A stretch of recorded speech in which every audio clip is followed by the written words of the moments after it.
YouTube, what's going on today, man? Listen, today we got Vortex Cannon versus Drone. Mark Rober. It's about to be World War III, so let's see. Hiding inside this box is an absolute marvel of engineering you might just find protecting you the next time you're at a public event. That's got a lot of people.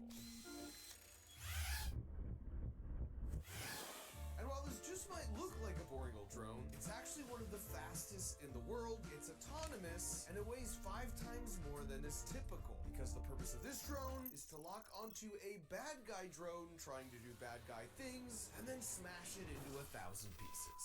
Now that drones have become so incredibly cheap, fast, and maneuverable, it's only a matter of time before they're used to carry explosives, to attack key infrastructure, or even worse. But before you get too worried, there's some good news here. And so today we're going to take a look at all the latest technologies being developed to combat this very possible scenario. And then after we see how the pros are doing it, we'll investigate how a few backyard YouTube engineers would handle the same problem. And I don't want to give too much away, but it might involve giant dart turrets, Tesla coil water guns, and the world's... I need to find the best way to learn math and science.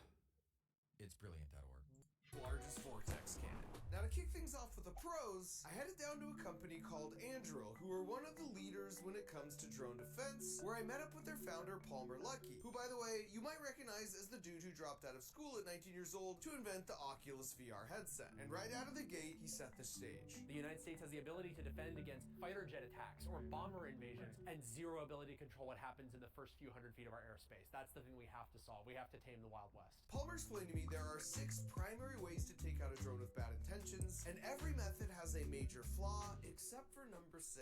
The first is jamming, where you just overwhelm the drone with fake radio signals so it can no longer hear the instructions from the human operator and they lose control. 70% of all consumer drones are from DJI, and they actually provide the equipment to law enforcement that will jam the communications like this. The second method to take out a drone with bad intentions is hacking, where you remotely hack into the drone using the radio signal, and then by exploiting known problems in the software, you can take control and force it to land or crash. But Palmer pointed out the potential Achilles heel for both of these first 2 methods. All they have to do to bypass that is use a different brand of drone, use a different brand of radio, use a different frequency, or build a drone that doesn't even need those frequencies in the first place. Basically, by using something besides the most popular consumer drones and frequencies means this would have no effect. Method number 3 is high-powered lasers, where you basically just heat up the outside surface of the drone so high that it catches fire. And this works pretty well against plastic drone casings. But once again, there's a weakness. What if I just hang a 5-cent pie tin? It takes orders of magnitude more energy to burn through a metal reflected pie tin. It just doesn't work. The next method is a focused beam of microwave energy like an EMP. The goal here is to induce a current in the drone electronics so high that it fries the brain of the drone. But as Palmer explained, all a bad guy has to do to mitigate this is to buy some cheap copper tape from Home Depot, and once you cover the body of the drone, it becomes practically invisible to this attack. He can reduce the amount of power that gets to the internal electronics from an EMP by orders of magnitude. And that means a microwave beam gun that was previously able to fry a drone at 2,000 meters away now only works if that copper-taped drone is 2 meters away. So now the beam gun is basically useless. Coming in at number 5 are nets fired in the air from other drones. And this makes sense if you're trying to capture the bad drone for forensic investigation. But net-carrying drones by default are going to be slower and less maneuverable, so they're beatable with speed and agility. Now all this would be real bad news were it not for the 6th method that even works if you designed a super drone that combined all the tricks to defeat methods 1 through 5. And it's possibly the oldest method of destruction known to man. Smashing stuff. Because this method is so foolproof, Anduril makes a blazing fast drone appropriately called Anvil, whose only job is to use kinetic energy to bust up a dangerous drone into thousands of pieces. Imagine a children's bowling ball thrown twice as fast as a Major League Baseball fastball. That's what it's like getting hit by Anvil. And so naturally, after hearing all of this, I wanted to see it in action. So they took me out to their test grounds, where they set up a scenario where a bad guy drone was zooming towards our position. Thank goodness we got Anvil. Now they immediately identified the drone even before it had taken off, and that's due to the towers you see here. Each tower has sensors on it, such as radar, optical cameras, or IR detectors. And then they use computer vision, machine learning, and AI to detect, classify, and track everything of interest in a designated area. It's so precise, in fact, it will actually identify and track every single bird on the test range. They call this software system Lattice, and it's the real secret sauce at the core of their company. So what we do is we detect a drone, classify what it is, and if it's something that Anvil needs to go after, let's say you try to jam it, you try to hack it, it doesn't work, you now launch Anvil. Oh, here it comes. Anvil immediately zoomed out to the bad guy drone, but importantly, it didn't engage. Instead, it just locked into position about 30 meters underneath it, perfectly mirroring the other drone's movements turn for turn, just waiting for a human operator to give the go-ahead to use its terminal guidance sensors to close the gap and attack from below, smashing into the drone at speeds approaching 200 miles an hour.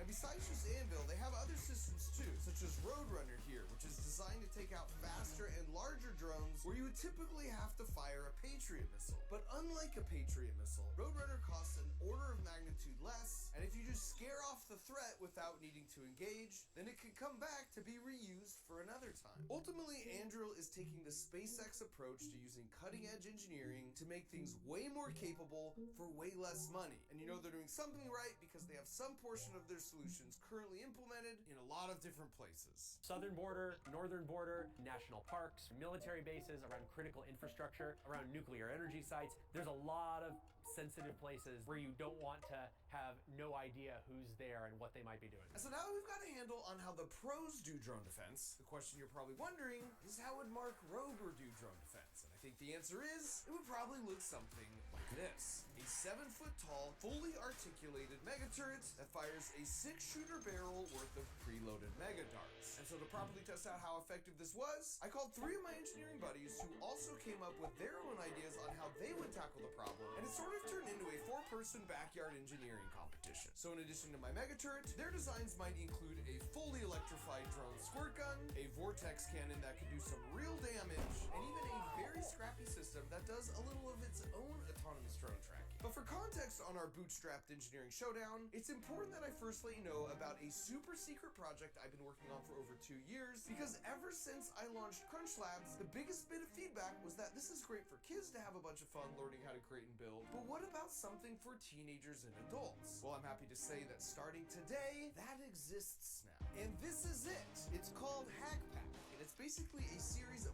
really fun programmable robots that get delivered right to your door, where we build it together and learn step by step the kinds of engineering skills that go into making the builds on my channel. And don't be intimidated, because all these use a programmable microcontroller as the brain. Because if you can put together a Lego set, you can put together this. And it will work right out of the box. No programming required, and it will still be really fun. Heck yeah. Meaning for the first desktop turret robot, it works just like my mega turret, where the IR remote can spin it 360 degrees, and you can fire the 6-shooter barrel worth of preloaded darts, either one at a time or rapid fire, after which you just refill the magnetic snap-on barrel cartridge. And then for the next box, you'll be building this awesome domino robot that will follow any line you put on the ground and lay down a path of dominoes right on that path. But then it knows to stop for a refill when it runs out.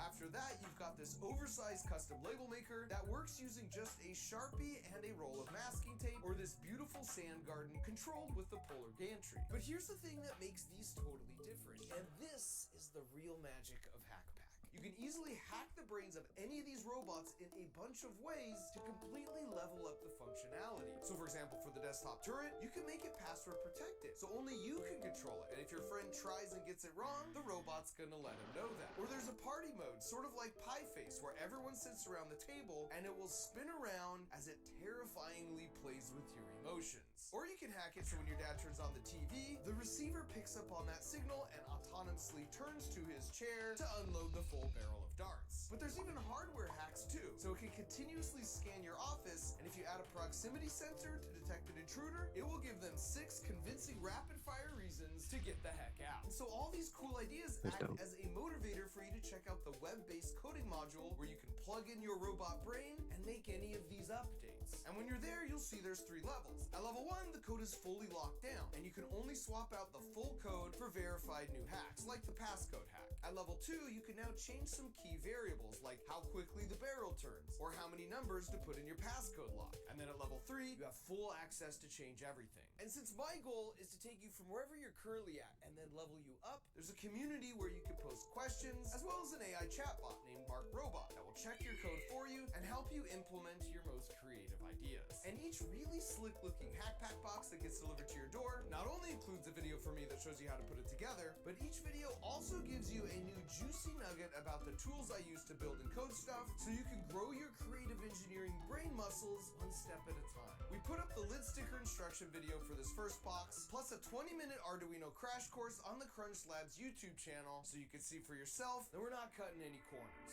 Just like with my YouTube videos, I love taking complicated things and making them simple, and that's what we've done here. So if you've always wanted to learn to code, this is for you. But if you're a master coder and builder, this is also for you, because this is a community. So I'll absolutely be looking for the most impressively ridiculous hacks and modifications, and then we'll be sure all the other subscribers see them so they can be inspired to make their own hacks.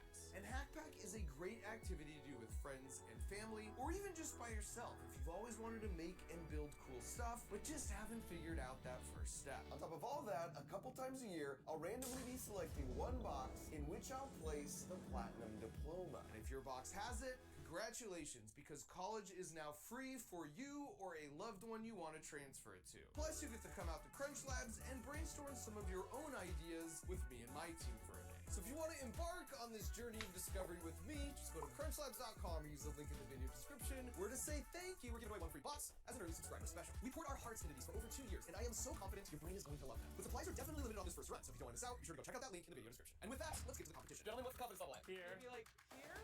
Can I have a shovel? That's the sound of an engineer who has not got a lot of sleep this week. I'm excited to face off my turret versus your turret. Your turret actually shoots things. How do you know what mine is? It's right there. Oh, that thing. Master.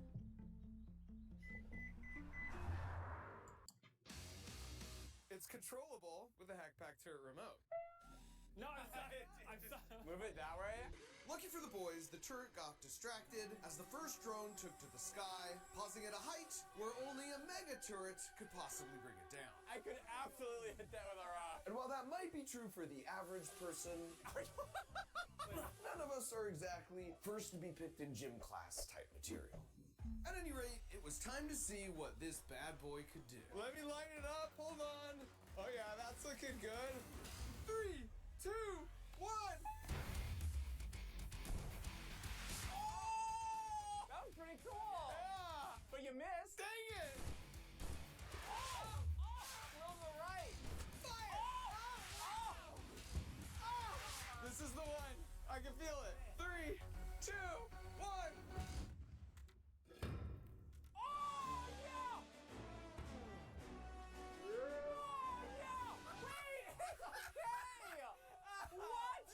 The drone recovered from that? So cool.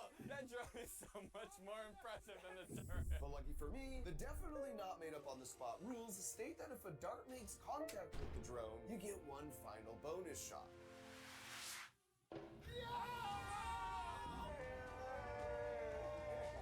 The mega turret had secured It's dead. a mega hit. Check it out. You actually did. Yeah! Bust that off. What's up now? Let's see you guys beat this. Question is, which one of you guys wants to try and top that? Me. Oh, God. First up, we've got Kevin. Where is Kevin? He's Oh! Yeehaw! Woo-hoo! Yeehaw! Kevin! Yeah!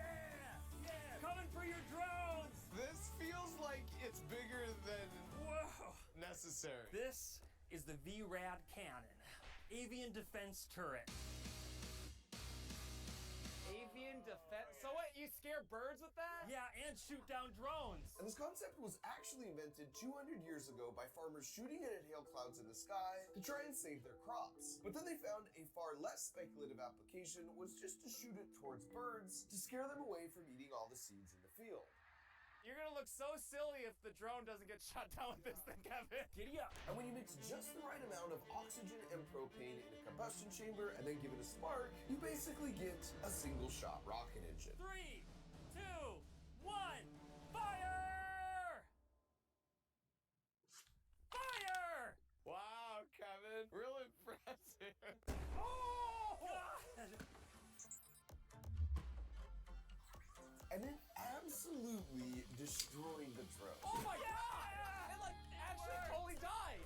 Wow. That looked like a really good way to kill a drone. Actually, that was really good. And that's when we realized it was also a great way to play a certain game called Chicken. Bring it on! And if you think for a second we were scared to stand before this gigantic cannon, Why are we doing this? I mean, you're right. But what's even more scary Oh my God! Wait. It's like a Did jet they hit any of flying us? overhead. was doing it over and over again until it found its aim.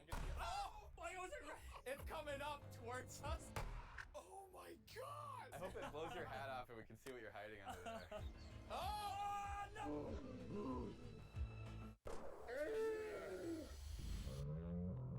Oh! It got my head! Oh!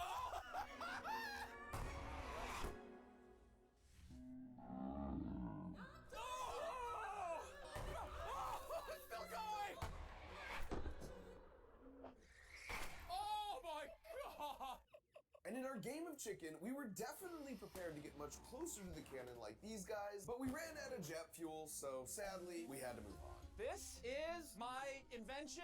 This is a Tesla coil. You know when you rub your feet on a carpet and you get a spark? Yeah, I know. This is like 1 billion times more powerful than that. 3, 2, 1. Tesla coil! And if it was a contest for coolest visuals, Wow! Man, that's pretty cool, right? Alan definitely would have won right on the spot. But it wasn't. Feel like that's not gonna get a drone. All right, here's my real plan. Salty electrically conductive goo. Is that legal? What in the world is this? So this is xanthan gum and salt. It should conduct electricity. That nozzle is gonna shoot a stream of goo, so when it touches the drone, it's gonna fry it. Well, it's just salty protein, and it's thick. It's safe to say I had reservations about pretty much all of this. Tesla coil on! As predicted, the coil on its own had nowhere near the range to hit the drone. Goo stream on! Oh, wow, why is it so low? That's no good. And it seemed like the goo wouldn't either. But after a little pressure adjustment, the electric goo gun made contact. Oh, come on! Oh, yes! Oh, yes! And it appeared like Alan had taken it out for good. Oh! Still, like, trying to be alive. There was no way to salvage things here, so sadly, Your heel mark in one solid hit. this feels wrong. We had to put the little guy out of his misery. No, Mark! Mark, it's still twitching again! I'm so sorry. Goodbye, little fella. I said goodbye.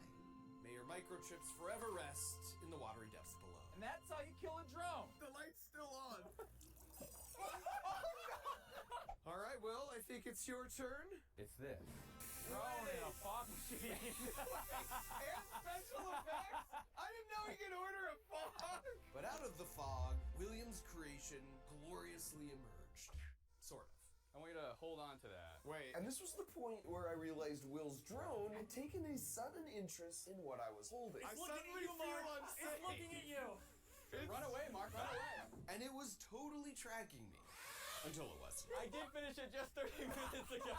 Will had very ambitiously taken the Androl approach of attempting to actively track the target drone. Ultimately, his hunting drone was using 8 overlapping photo detectors to look for a specific IR source on the target drone I was holding, and then it would keep itself oriented in the direction where that signal was the strongest. You have to attach this thing to the target drone for your drone to know where it is?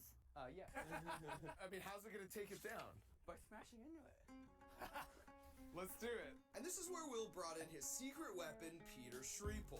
But to be fair, all Peter was actually doing was hitting the gas pedal on the drone at the right time. All the other choices were being made autonomously by the drone itself. Okay, I'm taking off and then we're going autonomous.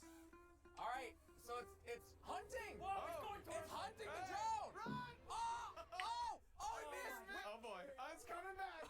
Okay. Go! It reminds me of like Toro! Oh, that looked pretty good. But after a series of near misses, Ah, yes. the hunter got serious, smashing into the drone for the final kill of the night and taking a much-deserved victory lap. Round of applause. That's cool. Time to announce the winner of the Drone Defense Derby. I get to decide, since this is my channel. And honestly, Thank you guys for tuning out. See you guys next time. Later.